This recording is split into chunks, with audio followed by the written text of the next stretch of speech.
So what is going on, guys, and welcome to episode number 12 of the QPR career mode. And we're kicking off this episode with a home game up against Spurs, and as you see there, QPR in their famous white and blue kit. And as you know, episode number 11 is a episode that changed this career mode forever, and that was because we went and got the financial takeover.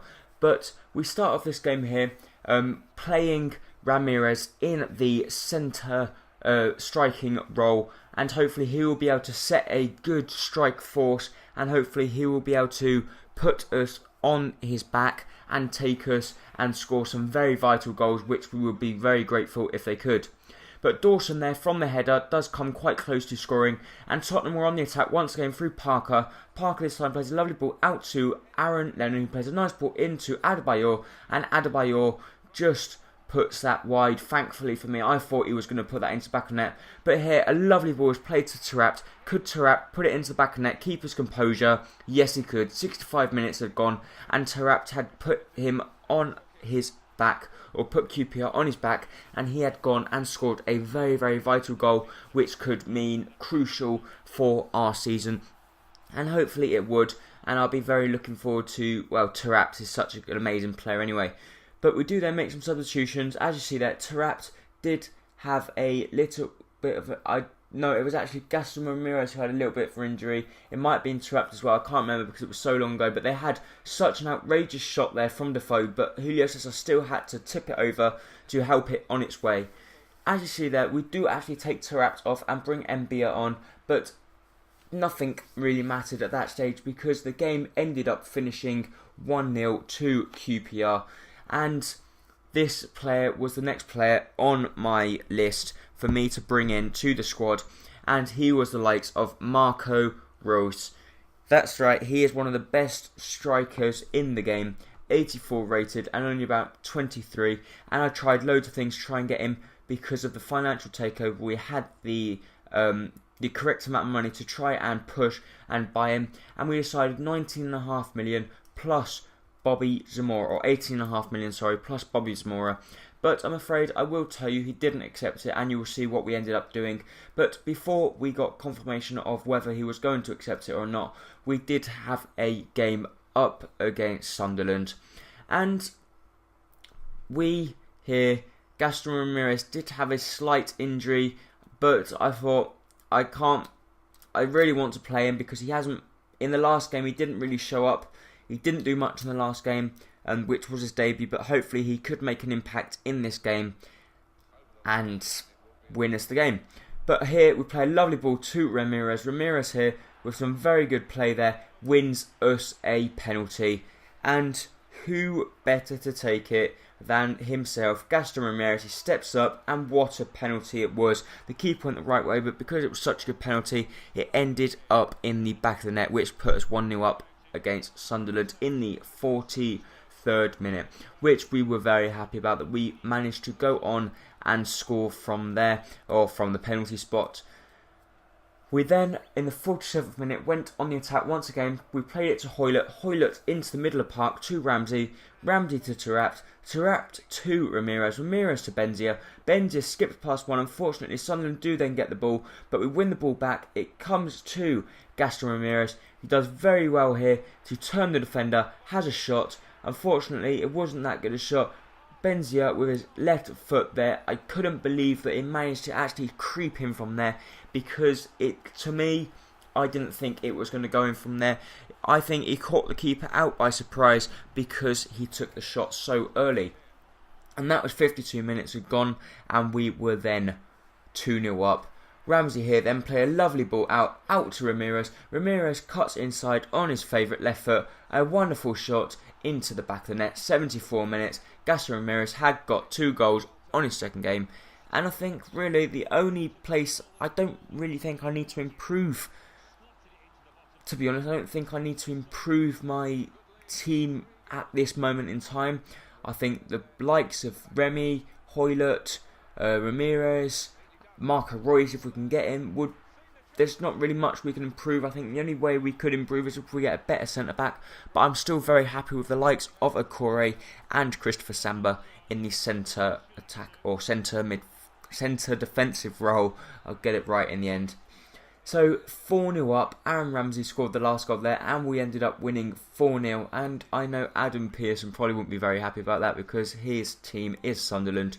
And I'm sorry about that, but Aaron Ramsey there gets a 9.9 rating and man of the match. We do then get the tournament prize money, which turned out to be 67,500 euros, I believe it is. Yeah. Paul Pogba couldn't be accepted, and I didn't really want to. I wasn't sure what to do because I really only wanted to swap Granero for Paul Pogba, but unfortunately it didn't look like that was going to turn out to be the case, and because of that, we did then decide to add Samba Diakite. I probably pronounced his name wrong there, but I might as well tell you now, there's no point even thinking about the Paul Pogba role because we didn't get him. But Marco Reus we were still trying to get. I didn't want to give up on him. We decided then to offer another player to see if he would accept for the other player.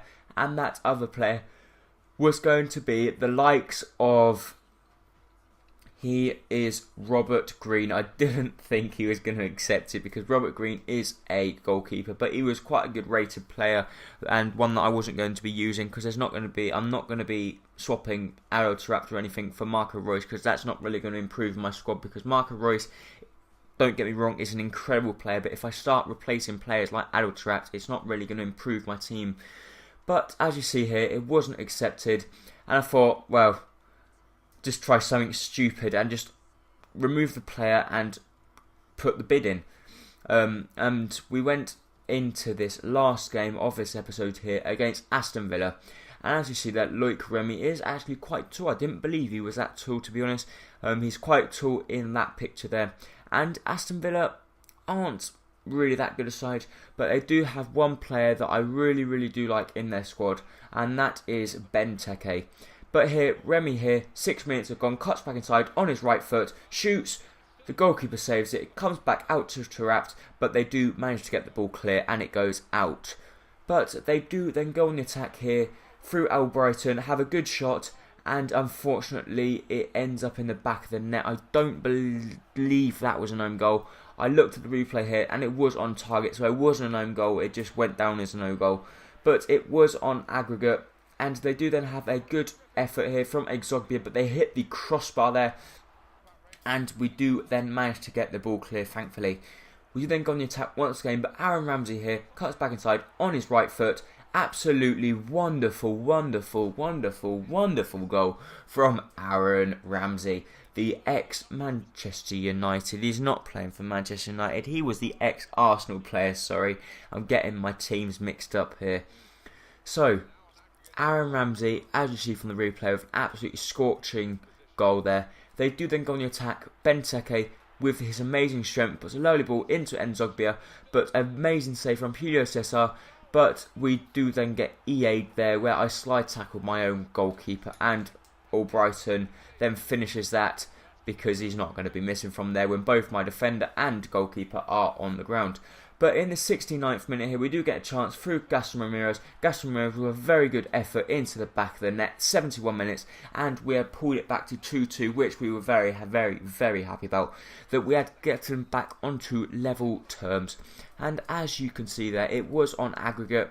We were 2-2, and we were going to be going through at this stage because of the away goal. But here, they do have a corner. And we were getting very nervous. We knew if they score, it was going to be pretty much all over. They do then hit the crossbar, comes along the line, and Darren Bent puts it into the back of the net in the 83rd minute. I couldn't believe it. I thought after all that hard work, I was going to be out of the cup because of this aggregate, and they were going to go through. But here, the lovely ball got played through to Loic Remy. Loic Remy does amazingly well there to get past, and he slots it underneath the onrushing Brad Guzan. And because of that, we were then in the driving seat to go through in the Capital One Cup. Was we going to be able to hold on and go through in the Capital One Cup? You will have to wait and find and see. But yes, we did. 3-3 aggregate, and we ended up going through on away goals, and Loic Remy getting an 8.7 rated there. And we were then in the final of the Capital One Cup, and it was against Newcastle United. That's right, Newcastle United. They had beat Norwich, and they had also beat Wigan. As you see there, Leeds did actually knock out Arsenal, which I'm very happy about, because thankfully I obviously prefer to play Newcastle than Arsenal, because Arsenal obviously are a better side than Newcastle.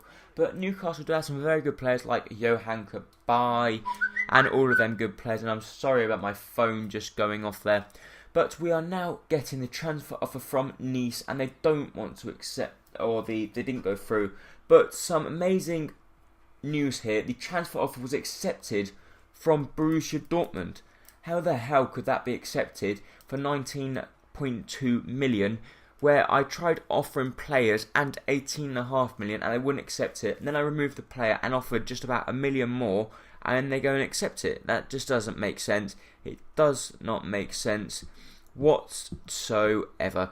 But we do then have, because we did then offer Aaron Ramsey plus 19 million for Jack Wilshere, and that went on to be accepted. The contract offer was declined from Marco Reus because he wanted more money, I believe, and he wanted to stay at his club, but that basically means they want more money. And I decided Marco Reus was going to be granted what he wanted, and he was going to be getting 150,000 a week for the one and only Marco Reus. So, was he going to accept the contract offer? I didn't want to accept the Wilshere one because I prefer Marco Reus than Jack Wilshere at this moment in time, but hopefully next season I might be getting Jack Wilshere.